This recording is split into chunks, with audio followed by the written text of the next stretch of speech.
ಅಫಜಲ್ಪುರ್ ತಾಲೂಕಿನ ಗಾಣಗಾಪುರದ ದತ್ತಾತ್ರೇಯ ದೇವಸ್ಥಾನವನ್ನು ಕಾಶಿ ವಿಶ್ವನಾಥ್ ದೇವಸ್ಥಾನದ ಮಾದರಿಯಲ್ಲಿ ಅಭಿವೃದ್ಧಿಪಡಿಸುವಂತೆ ಆಗ್ರಹಿಸಿ ಏಪ್ರಿಲ್ 17ರಂದು ದೇವಲ ಗಾಣಗಾಪುರದ ದತ್ತಾತ್ರೇಯ ದೇವಸ್ಥಾನದ ಎದುರು ಅನಿರ್ದಿಷ್ಟಾವಧಿ ಧರಣಿ ಸತ್ಯಾಗ್ರಹ ನಡೆಸಲಾಗುವುದು ಎಂದು ಸಾಮಾಜಿಕ ಹೋರಾಟಗಾರ ಶಿವಕುಮಾರ್ ನಾಟಿಕಾರಿ ಹೇಳಿದರು.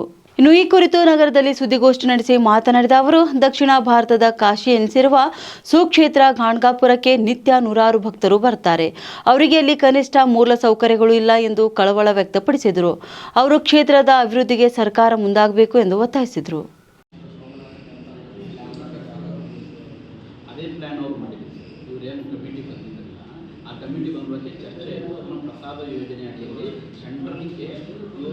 ಪ್ರಪೋಸಲ್ ಕಳಿಸಿದ್ದಾರೆ.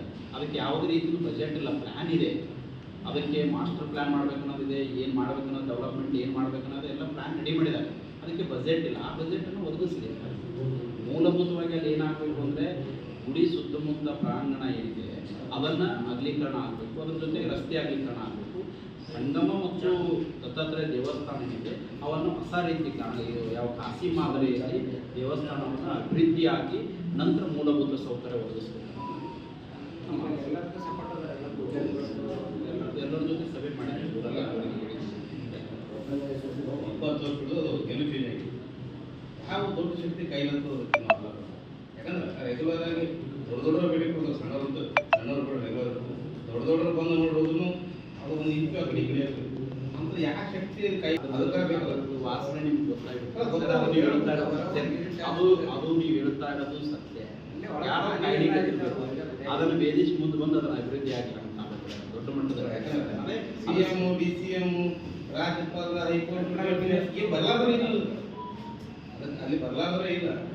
ಆದರೂ ಕೂಡ ಒಂದು ಇಂಚು ಚೇಂಜ್ ಆಗಲ್ಲ 20 ವರ್ಷ ಅಂತಂದ್ರೆ ಅದು ತೋರಿಸೋದು ಯಾಕೆ ಅದು ಆಗ್ಬೇಕಂತ ನಾವು ಮಾಡ್ತಾ ಇದ್ದೀವಿ. ಯಾವುದೋ ಶಕ್ತಿ ಇರ್ಬೋದು, ಇಲ್ಲ ಅಂತಲ್ಲ. ಪ್ರಾಧಿಕಾರ ಆಗಲಿಕ್ಕೆ ತೆಗೆದಿರ್ಬೋದು, ಅದನ್ನು ಅಭಿವೃದ್ಧಿ ಆದರೆ ನಮ್ಮ ಕೈ ತಪ್ಪಿ ಹೋಗ್ಬೋದು ಅಂತ ಅನ್ಬೋದು. ಬೇರೆ ಬೇರೆ ಕಾರಣಗಳು ಇರ್ಬೋದು ಕೆಲವೊಂದು. ಆದರೆ ಅದರ ಮೇಲೂ ಕೂಡ ಅಭಿವೃದ್ಧಿ ಆಗಲಿ ಅಂತ ಅದನ್ನು ಒತ್ತಾಯ ಮಾಡ್ತಾ ಇದ್ದೀವಿ. ಸಾಧ್ಯ ನಿಮಗೆ ಇದ್ರಾಗ ಪೂಜಾರಿಗಳು ಕೊಡ್ತಾರೆ. ಇಲ್ಲಿ ಸಭೆ ಮಾಡಿದ್ದೀವಿ. ನೀವು ಸಭೆ ಮಾಡಿದ್ರಿ ಅಲ್ಲ, ಅವ್ರ ಜೊತೆ ಸಭೆ ಮಾಡಿ ಅವ್ರಿಗೇನು ಕೆಲವೊಂದು ಡೌಟ್ಸ್ ಇತ್ತು ಅದನ್ನು ಕ್ಲಿಯರ್ ಮಾಡಿ. ನಮ್ಮ ಹೋರಾಟದ ಉದ್ದೇಶ ಏನು, ಪ್ರಾಧಿಕಾರ ಆದರೆ ಏನಾಗ್ತದೆ, ಅಭಿವೃದ್ಧಿ ಆದರೆ ಏನಾಗ್ತದೆ, ಈ ಭಾಗಕ್ಕೆ ಏನಾಗ್ತದೆ, ನಿಮಗೇನಾದರೂ ತೊಂದರೆ ಆಗ್ತದೆ ಅಂತ ಸುಮ್ಮನೆ ಅದನ್ನು ಮನಸ್ಸಿನಲ್ಲಿ ಇಟ್ಕೊಂಡು